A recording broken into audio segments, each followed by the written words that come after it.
Believing matters.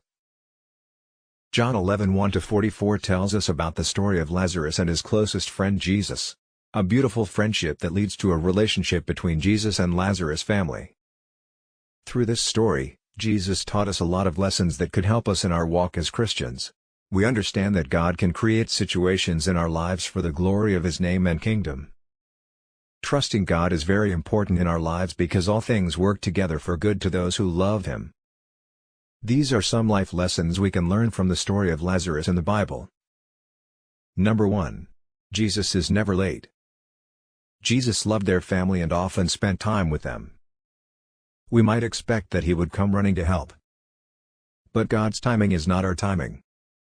When He finally arrived in Lazarus' house, Lazarus was dead already and the sisters' reaction showed that Jesus was late. Jesus knew that Lazarus was dead. He tells His disciples plainly, "Lazarus is dead, and for your sake, I am glad I was not there, so that you may believe. But let us go to him."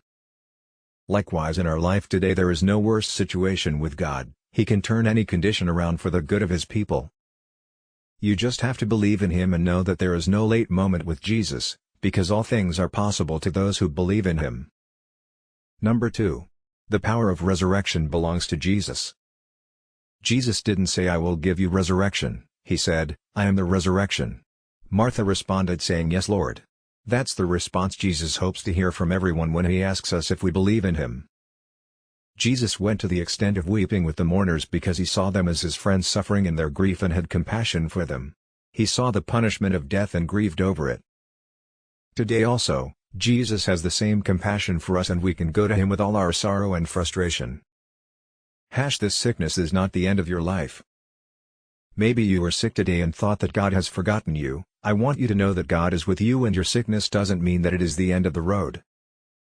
It might take longer than you think, but know that God will glorify His name through your condition.